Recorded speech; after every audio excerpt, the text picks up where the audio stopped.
সরাসরি যখন আমার কাছ থেকে টাকা নাও তখন কি তোমার খেয়াল থাকে না যে টাকা একসময় শোধ করতে হবে?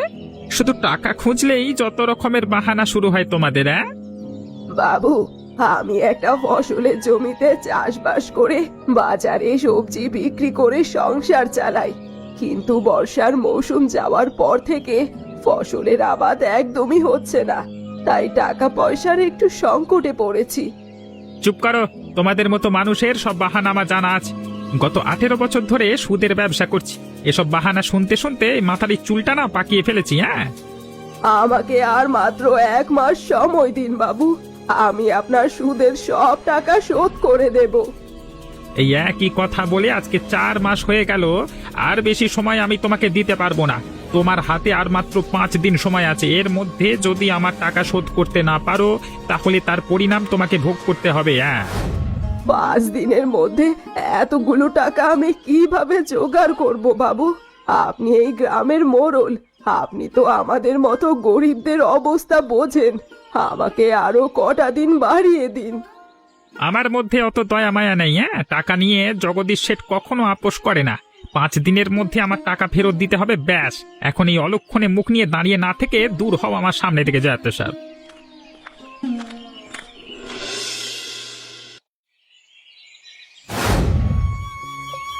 কি হয়েছে রেখা? তুমি এভাবে কান্না করছো কেন? আর কোথা থেকে ছুটে এলে এভাবে? আমি একটা অলক্ষী, আমার বেঁচে থাকার কোনো অধিকার নেই, আমি মরে যেতে চাই।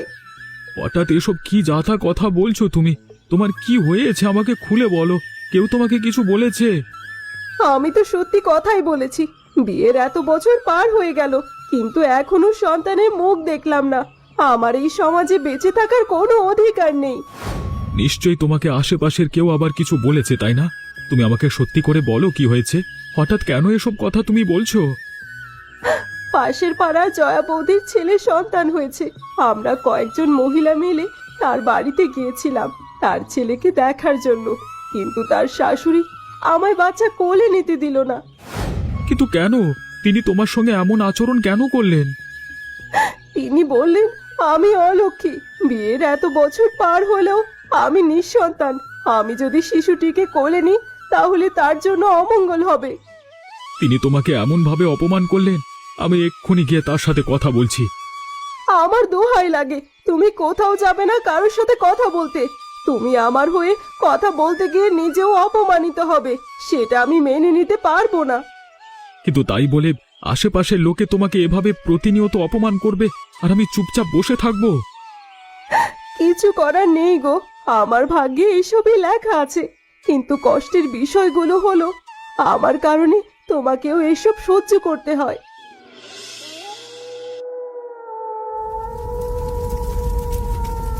বাঁচাও বাঁচাও, আগুন লেগে গেল আমার বাড়িতে, কে কোথায় আছো তাড়াতাড়ি এসো, আমার বাড়ি জ্বলে ছারখার হয়ে গেল। এই সর্বনাশ! হে ওপরওয়ালা, এই কি হয়ে গেল? এই কোকিলা কাকিমা, তুমি ভয় পেও না, আমি এক্ষুনি তোমাকে বের করবার ব্যবস্থা করছি। রাম, আমার বাড়ির দরজার সামনে আগুন লেগে গেছে, আমি বের হতে পারছি না, কিছু একটা কর বাবা, নইলে আমি মরে যাব। তুমি ভয় পেও না কাকিমা, আমি আছি, তুমি একটু শান্ত হও, আমি কোনো একটা ব্যবস্থা করছি তোমাকে বের করবার।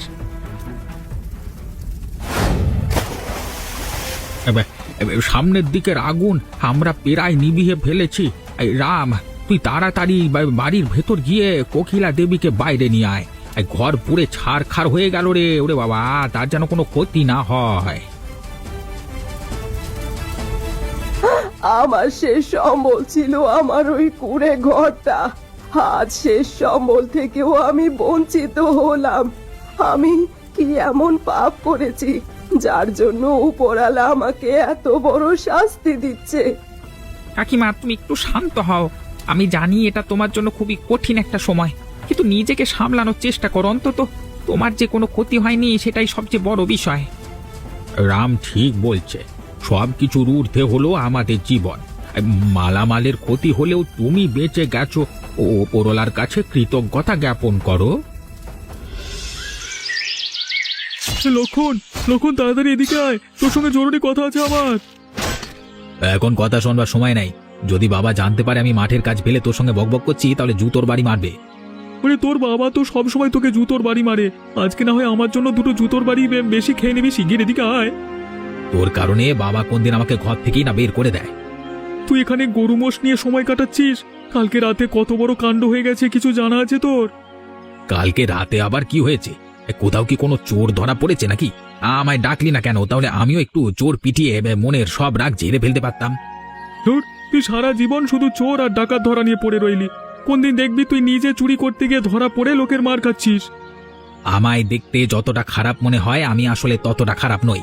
চুরি টুরি এসব আমার কাজ নয়। বাবার পকেট থেকে মাঝে মধ্যে কয়েকশো টাকা চুরি করা অন্য বিষয়, ওটা তো সব ছেলেদের সরকারি অধিকার, তাই না? কালকে রাতে হঠাৎ করেই কোকিলা দেবীর বাড়িতে আগুন ধরে গেছে, এ সাংঘাতিক কাণ্ড। হঠাৎ করে কিভাবে আগুন ধরে যায়? গ্রামের মধ্যে কি কোনো প্রেতাত্মা এসেছে নাকি যে আগুন ধরিয়ে দিয়ে চলে গেল? আজকাল গ্রামের মধ্যে এসব নিত্য নতুন ব্যাপার, খুবই কষ্ট লাগলো কোকিলা কাকিমার জন্য। চল চল গিয়ে চা খেয়ে আসি। হ্যাঁ, বুঝতে পেরেছি তোর কত কষ্ট হচ্ছে, মনের দুঃখে চা খেতে যেতে চাইছিস। আরে দূর দূর, চল চল। তুমি আমার বাড়িতে কি করছো? তোমার সাহস কি করে হলো এ বাড়ির চৌকাঠ পার করবার? আমি জানি আমার ওপরে আপনি রেগে আছেন। আমি অনেক চেষ্টা করার পরেও আপনার টাকা সঠিক সময়ে পরিশোধ করতে পারিনি। এতদিন কেটে যাবার পরও তুমি আমার টাকা শোধ করোনি। আমার উপহার তোমার কেমন লাগলো? ঠিক কি বলছেন আমি বুঝতে পারছি না বাবু। আরে বোকা মহিলা কোথাকার, কিছুদিন আগে তোমার সঙ্গে যে ঘটনা ঘটেছে সেসব কিছু বাবুই ঘটিয়েছে। হ্যাঁ হ্যাঁ হ্যাঁ হ্যাঁ হ্যাঁ। এইসব আপনি করেছেন বাবু? আর আমি বোকার মতো আপনার কাছে সাহায্য চাইতে এসেছিলাম। যারা আমার টাকা পয়সা সময় মতো পরিশোধ করতে ব্যর্থ হয় তাদের পরিণাম এটাই হয়। আপনি একটা জঘন্য লোক, আমি গ্রামের সবাইকে বলে দেব আপনার এই কথা। গ্রামের কাউকে বলা তো দূর, যদি এ ব্যাপারে কেউ টেরও পায় তাহলে সেদিন তোমার পৃথিবীতে শেষ দিন হবে কোকিলা দেবী। এই প্রচন্ড ঝড় বৃষ্টির মধ্যে তুমি গাছের নিচে দাঁড়িয়ে কি করছো কাকিমা? তুই আমাকে এই প্রশ্ন করছিস বাবা? আর কি করব বল, আমার তো আর যাওয়ার কোনো জায়গা নেই। এখন তো রাস্তাঘাটে আমার থাকার জায়গা। এভাবে করে কেন বলছো কাকিমা? আমি তো তোমার নিজের ছেলের মতো, আমি যতদিন বেঁচে আছি তোমার এভাবে করে ভাববার কোনো কারণ নেই। তুমি চলো আমার সঙ্গে আমার বাড়িতে চলো। তুই আমাকে এই কথাটা বলেছিস তাতেই আমি খুব খুশি হয়েছি, কিন্তু আমি তোর সঙ্গে গিয়ে তোকে একটা উটকো ঝামেলা দিতে চাই না। তুমি আমার সঙ্গে থাকলে আমার কোনো ঝামেলা হবে না কাকিমা। আর কতদিন এভাবে পথে পথে ঘুরবে? তুমি আমার সঙ্গে আমার বাড়িতে চলো, আমি তোমার দেখাশোনা করব। কিন্তু তখন আবার সমাজের লোকে বলবে আমি তোর সরলতার সুযোগ নিয়ে তোর বাড়িতে গিয়ে উঠেছি। প্রশংসার একটা অতিরিক্ত ঝামেলা হয়ে যুক্ত হবে। লোকের কথায় কখনো কয়লা শোনা হয় না কাকিমা। কে কি বললো তাতে আমার কোনো কিচ্ছু যায় আসে না। তুমি তো জানো আমার মা নেই, যদি তুমি আমার বাড়িতে আমার সঙ্গে থাকো তাহলে আমার মায়ের অভাবটাও পূরণ হয়ে যাবে। মানুষের জীবনের সবকিছু কতটা অনিশ্চিত ভেবে দেখ। এতদিন আমার মাথার উপর একটা ছাদ ছিল, অথচ এক রাতের ব্যবধানে আমার জীবন কতটা এলোমেলো হয়ে গেল। আমার তো মনে হচ্ছে এসবের পেছনে কারো হাত আছে কাকিমা। আমরা যদি একটু ভালোভাবে বিষয়টা ঘেঁটে দেখি তাহলে হয়তো কোনো রহস্য বের হবে। সত্যটা যদি আমি তোকে বলতে পারতাম, লোকে যাকে দেবতা মনে করে তার আসল রূপ যদি আমি সকলকে দেখাতে পারতাম।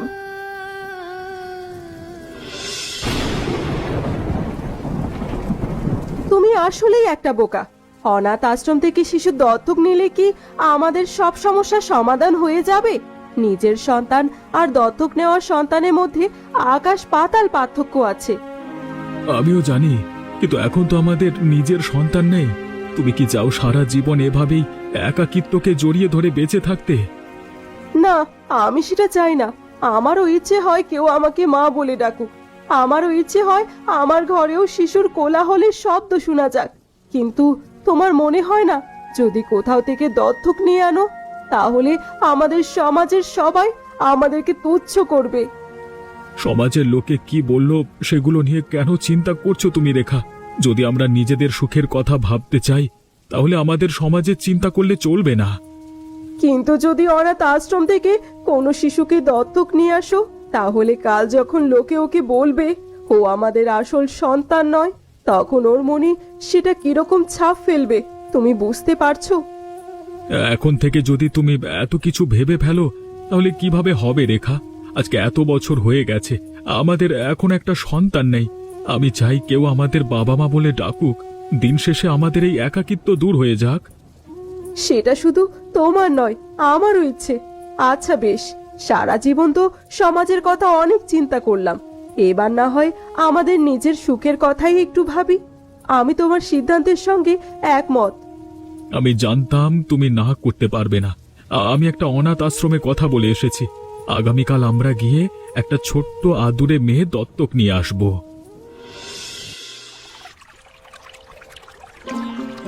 আজকাল এ গ্রামে মানুষের টিকে থাকার খুবই কঠিন হয়ে পড়েছে। আগে এমন দুর্দশা ছিল না, জানি না হঠাৎ করে কি হলো। একই কথা আমারও মনে ঘুরছিল।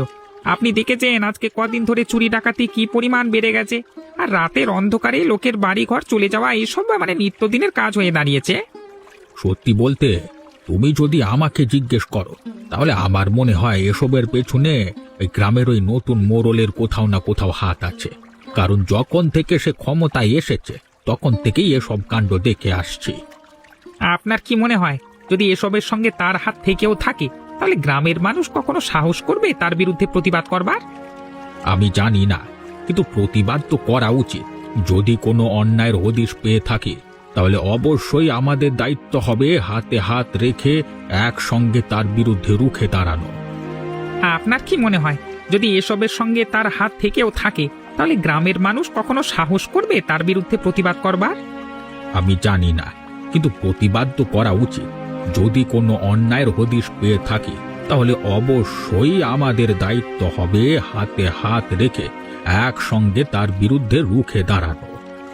কথাটা আপনি ঠিকই বলেছেন, কিন্তু তার বিরুদ্ধে রুখে দাঁড়ানোর জন্য মানে তার কোনো একটা প্রমাণ পেতে হবে আমাদের। প্রমাণ ছাড়া আমরা কিভাবে তাকে গিয়ে ধরবো? ওপরওয়ালার যেদিন ইচ্ছে হবে সেদিন প্রমাণ নিজে থেকেই আমাদের চোখের সামনে এসে ধরা দেবে। আমার মতে মোড়ল হিসেবে অমরদীপ বাবুই ভালো ছিলেন। একদম হক কথা। যতদিন তিনি দায়িত্বে ছিলেন ততদিন এই গ্রামের মানুষের মধ্যে সুখ শান্তি বজায় ছিল। আমার তো মাঝে মাঝে সন্দেহ হয় এই জগদীশ শেঠ দুর্নীতি করে মোড়ল হয়েছে, আর নয়তো গ্রামের মানুষকে কেন এই অমরদীপ বাবুকে ছেড়ে তার মতো একজনকে বেছে নেবে মোড়ল হিসেবে? আজকাল দুর্নীতি করা কোনো কঠিন ব্যাপার নয়। আমি খুশি হব যদি আবার অমরদীপ বাবু আমাদের গ্রামের মোড়ল হন। নেমো খারাম কোথাকার! এতদিন ধরে আমার টাকায় খেয়ে আমার টাকায় চলে এখন আমার সঙ্গে বাড়াবাড়ি করা হচ্ছে। আমি আপনার সব খারাপ কাজে আপনার পাশে ছিলাম। আপনি যা নতুন করেছিলেন আমি মেনে নিয়েছিলাম, কিন্তু এখন আপনি এসবের মধ্যে আমার পরিবারকে টানতে চাইছেন। আমাকে অসম্মান করার পরিণাম সবাইকেই ভোগ করতে হয়। তুমি আমার যতই কাছের লোক হও না কেন, যতই পীড়িতের লোক হও না কেন, তোমার ক্ষেত্রেও এটার ব্যতিক্রম হবে না। আপনার কি মনে হয় আপনি যদি আমার পরিবারের ক্ষতি করতে চান তাহলে আমি চুপচাপ দাঁড়িয়ে দাঁড়িয়ে তামাশা দেখবো? আমি আপনার বিরুদ্ধে এরকম কোন ব্যবস্থা নেব না। তোমার মতো একটা সামান্য ছোট লোক আমার কেমন কি ক্ষতি করতে পারবে শুনি? জগদীশ বাবু, আপনি তো ভুলে যাচ্ছেন এই ছোট লোকটাই আপনার বড় বড় সব তথ্য আর রহস্য জানে। আমি যদি একবার মুখ খুলি না গ্রামের লোকের সামনে, তাহলে আপনার ক্ষমতা এই হাত ছাড়াতে 2 মিনিটও লাগবে না। তোমার কারণে যদি আমার ক্ষমতা হাতছাড়া হয় না, তাহলে তোমার পরিবার আর তোমাকে আমি দেখে নেব মুরালি। এতদিন আপনি যত খারাপ কাজের কথাই বলুন না কেন, আমি কখনো সেগুলোতে না করতাম না, চুপচাপ মেনে নিতাম। এবং আমি ভাবতাম আপনি আমার গুরু, আপনার হুকুম মেনে নেওয়াটা আমার দায়িত্ব। কিন্তু এখন আমার আফসোস হচ্ছে আপনার মতো একজন লোকের অধীনে কাজ করেন করার কারণে। এই আমি যদি মাসে মাসে বাসায় এত টাকা না খাওয়াতাম না, তাহলে তোমার আর তোমার পরিবারকে পথে পথে ঘুরে মরতে হতো। কথাটা ভুলে যেও না।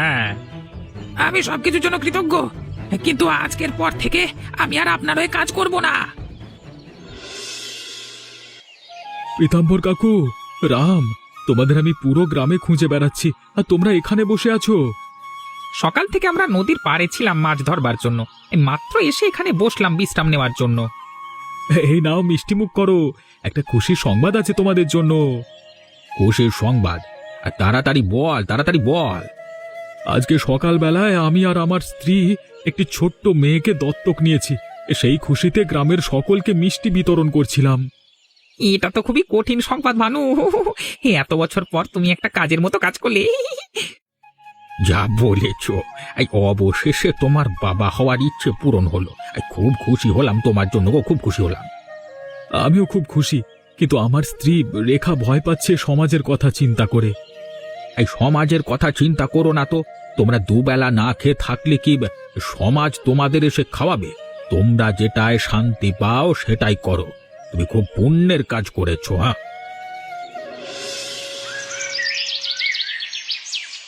হ্যাঁ, আজকে তোমার কারণে প্রাণে বেঁচে গেলাম, না হলে এতক্ষণ হয় তোমাকে মারতে মারতে মেরেই ফেলতো।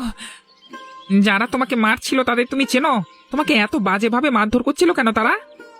ওদের কারোর চেহারাই আমার চেনা নেই, কিন্তু কার কথা ওরা আমাকে এইভাবে মেরেছে, কার কথায় সেটা আমি খুব ভালোভাবে বুঝতে পারছি। যদি তোমার বলতে আপত্তি না থাকে তাহলে তুমি আমার সঙ্গে বলতে পারো কে করেছে, সবার কেনই বা করেছে? এসব কিছু করেছে জগদীশ বাবু, তিনি ছাড়া আর কেউ এমন কাজ করতে পারে না। কিন্তু তুমি তো জগদীশ বাবুর খুব কাছের লোক, তোমার সঙ্গে তিনি কেন এমনটা করবেন? আমি তার কাছের লোক ছিলাম, কিন্তু এখন নেই। আসবে কয়েকদিন, অনেকদিন হয়ে গেছে তো। আমি তার তার তার মানে কথা মতো কাজ করছি না, তার পায়ে পড়ছি না। ঠিক সেই কারণেই তিনি বিভিন্নভাবে আমার এবং আমার পরিবারের ক্ষতি করবার জন্য উঠে পড়ে লেগেছেন। তুমি তো জগদীশ বাবুর অনেক বড় ভক্ত ছিলে, কিন্তু হঠাৎ এমন কি হলো যে তুমি তার হয়ে কাজ করা বন্ধ করে দিয়েছো? পুরো কাহিনী যদি বলতে চাই তাহলে আজকে সারাদিন লেগে যাবে। শুধু এটুকুই বলবো, গ্রামের মানুষের জীবনের যে দুর্দশা শুরু হয়েছে সেসবের জন্য শুধুমাত্র জগদীশ বাবু দায়ী। আর তিনি যদি ক্ষমতায় থাকেন ভবিষ্যতে পুরো গ্রাম ছারখার হয়ে যাবে। তাহলে তো আমাদের সব গ্রামবাসীদের ঐক্যবদ্ধ হয়ে এই জগদীশ বাবুর অন্যায়ের বিরুদ্ধে ব্যবস্থা নেওয়া উচিত। আমি ভেবেছিলাম সবকিছু নিজের মধ্যে রাখবো, কিন্তু এখন যেহেতু মামলা আমার জীবন আর পরিবারের মধ্যে চলে এসেছে, আমি আমি আমি আমি চুপ থাকতে পারবো না। তুমি ভয় পেও না মুরালি, তুমি যদি সত্যের পথ বেছে নাও তবে আমরা সব গ্রামবাসীরা তোমার সঙ্গ দেব, কোনো ভয় পেও না। আমার তো বহুকাল আগে থেকেই সন্দেহ হচ্ছিল এই নতুন মোড়লের উপর। যখন থেকে তিনি ক্ষমতায় বসেছে তখন থেকে এসব অরাজকতার শুরু হয়েছে পুরো গ্রাম জুড়ে। 1 মাস আগে শহর থেকে কয়েক লাখ টাকার চাঁদা এসেছিল বন্যার নিপীড়িত মানুষদের সাহায্যের জন্য, কিন্তু এ বিষয়ে গ্রামের মানুষ জানবার আগেই সব টাকা নিচে আত্মসাৎ করে বসে আছে জগদীশ শেঠ। মানুষ কতটা নিষ্ঠুরতার পর্যায়ে গেলে তার মানে অন্য মানুষের অধিকার মেরে খেতে পারে, অথচ প্রত্যেকবার নির্বাচনে তিনি আমাদের প্রতিজ্ঞা করেন সব সময় গরিবের আর নিপীড়িত মানুষদের পাশে দাঁড়ানোর। এ অবস্থায় গ্রামের মানুষদের জন্য সবচেয়ে মঙ্গলজনক হবে যদি অমরদীপ বাবু আবার ক্ষমতায় বসেন এবং পুরো গ্রামের দায়িত্ব মাথায় তুলে নেন। কিন্তু অমরদীপ বাবুর তো বয়স হয়ে গেছে, আপনার মনে হয় এই বুড়ো বয়সে তিনি আর এসব দায়িত্ব গ্রহণ করতে চাইবেন? যদি আমরা সব গ্রামবাসী মিলে তাকে অনুরোধ করি তাহলে তিনি অবশ্যই করবেন, কিন্তু তার আগে আমাদের সবচেয়ে জরুরি কাজ হলো জগদীশ বাবুকে ক্ষমতা থেকে সরানো। জগদীশ শেঠ যদি আর বেশি দিন ক্ষমতায় থাকে তাহলে গ্রাম ধ্বংস হতে বেশি দিন সময় লাগবে না।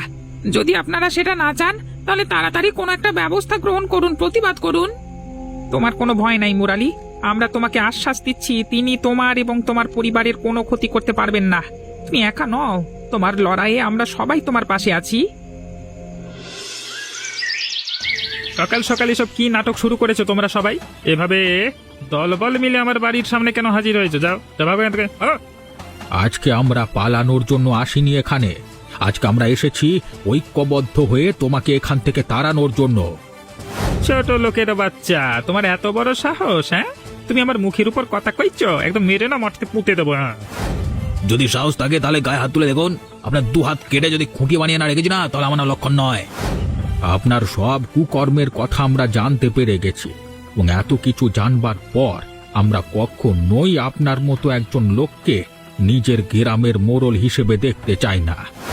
যেমন কি কথা জেনেছো যেটার জন্য তোমরা আমার উপরে এত ক্ষুব্ধ হয়ে আছো?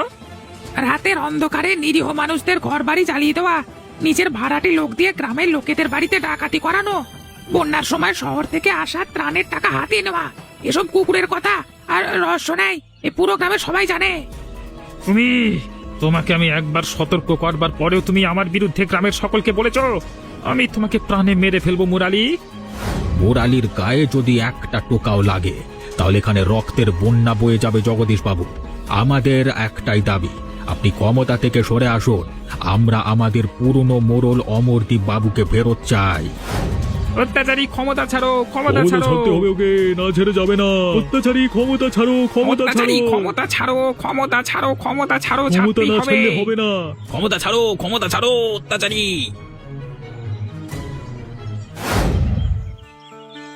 আজকে সকালবেলায় খবর পেলাম আপনাদেরকে আমি মানে আমাদেরকে আপনি ডেকে পাঠিয়েছেন। এই খবর শুনতে আমি ছুটে এলাম আপনার সঙ্গে দেখা করবার জন্য। কোনো বিশেষ দরকার আমাকে?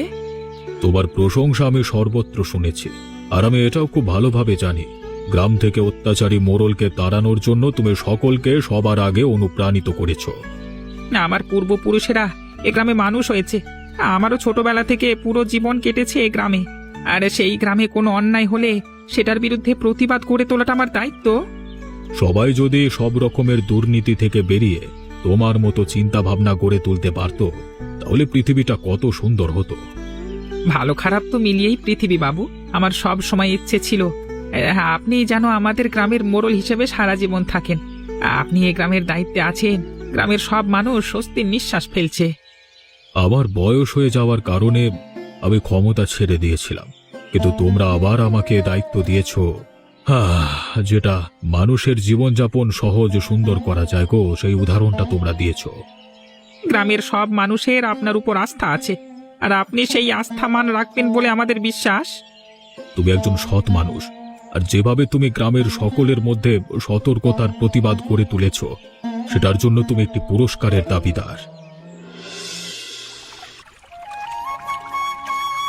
এটা একটা বিচিত্র নৌকা। এই নৌকা পরিচালনা করবার জন্য কোনো মাঝির দরকার হয় না। তুমি নিজের মুখে নৌকাকে যেদিকে যেতে বলবে, এই নৌকা তোমাকে সেদিকেই নিয়ে যাবে। আজকে থেকে নৌকা তোমার। এখন থেকে তুমি এই নৌকায় চড়ি মাছ বেচা কেনা করতে পারবে। তোমার নৌকাটা কিন্তু বাকি সবার থেকে একদমই আলাদা রামদাদা। এত রং বেরঙের নৌকা আমি আগে কখনো দেখিনি। উপহারের জিনিস বলে কথা।